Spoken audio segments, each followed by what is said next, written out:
আজই ভোটের দিন ঘোষণা করবেন মুখ্য নির্বাচন কমিশনার। এবং সেক্ষেত্রে একটা বড় প্রশ্ন দাঁড়াচ্ছে যে বিবেচনাধীন তালিকায় থাকা ভোটারদের কি হবে। এই প্রশ্নটা কিন্তু বিরোধীরা তুলছে। ভোট দিতে পারবেন বিচারাধীন তালিকার ভোটাররাও। মনোনয়নের আগের দিন পর্যন্ত আপডেট হবে ভোটার তালিকা। নয়া তালিকায় নাম থাকলেই দেওয়া যাবে ভোট। মনোনয়নের আগের দিন পর্যন্ত করা যাবে আবেদন, শুধু আবেদন নয়, তালিকায় নাম থাকলেই দেওয়া যাবে ভোট। অর্থাৎ যে প্রশ্নটা এই মুহূর্তে ঘুরপাক খাচ্ছে অনেকের মনেই যে যদি বিবেচনাধীন তালিকায় নাম থাকে সেক্ষেত্রে কি হতে পারে।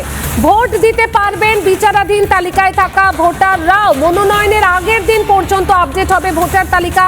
ইতিমধ্যেই কিন্তু ভোটার তালিকা যে নামগুলো রয়েছে খতিয়ে দেখার কাজ চলছে। বিবেচনাধীন তালিকায় যে সমস্ত ভোটারের নাম রয়েছে সেখানে বিচারকরা তারা খতিয়ে দেখছেন, সেই কাজও চলছে। এরই মধ্যে যেটা জানা যাচ্ছে যে ভোট দিতে পারবেন বিচারাধীন তালিকায় থাকা ভোটাররাও।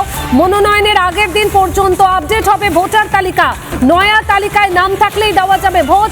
মনোনয়নের আগের দিন পর্যন্ত আবেদন করতে পারবেন।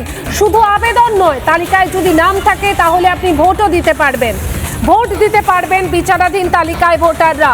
মনোনয়নের আগের দিন পর্যন্ত আপডেট হবে ভোটার তালিকা। নমিনেশনের আগের দিন অবধি অ্যাপ্লাই করা যাবে, অর্থাৎ আবেদন করা যাবে। যাদের নাম বাদ পড়বে তারা নমিনেশনের আগের দিন অবধি আবেদন করতে পারবে। কিন্তু নির্বাচন কমিশন সূত্রের লেটেস্ট যে আপডেট পাওয়া যাচ্ছে, নমিনেশনের আগের দিন যদি অ্যাডজুডিকেশন লিস্ট প্রকাশ পায় এবং সেই অ্যাডজুডিকেশনের লিস্টে যারা বৈধ ভোটার হিসাবে বিবেচিত হবেন তারা কিন্তু ভোট দিতে পারবেন।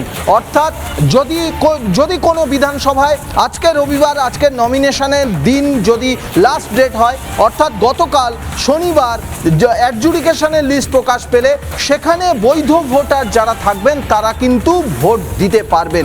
সেই বিধানসভার শিডিউল যে ভোটিং ডেট অর্থাৎ পোল ডে, সেই দিনে কিন্তু তারা ভোট দিতে পারবেন। অর্থাৎ প্রায় 60 লক্ষ এই যে অ্যাডজুডিকেশনের যে আন্ডারে থাকা যারা ভোটার, যাদের নথি এবং তথ্য বাছাই পর্ব চলছে, ইতিমধ্যে 14 থেকে 15 লাখ বাছাই ইতিমধ্যে হয়ে গেছে, নিষ্পত্তি হয়ে গেছে। কিন্তু তার মধ্যে কতজন বৈধ কতজন অবৈধ সেটা আগামী কয়েকদিনের মধ্যে জানা যাবে। কিন্তু নির্বাচন কমিশন সূত্রে লেটেস্ট যে আপডেট পাওয়া যাচ্ছে, অ্যাডজুডিকেশনে থাকা লিস্ট যদি নমিনেশনের আগের দিনও প্রকাশ পায় এবং সেক্ষেত্রে সেই লিস্টে যাদের নাম থাকবে, যারা বৈধ ভোটার হিসাবে বিবেচিত হবে, তারা ভোট দিতে পারবেন।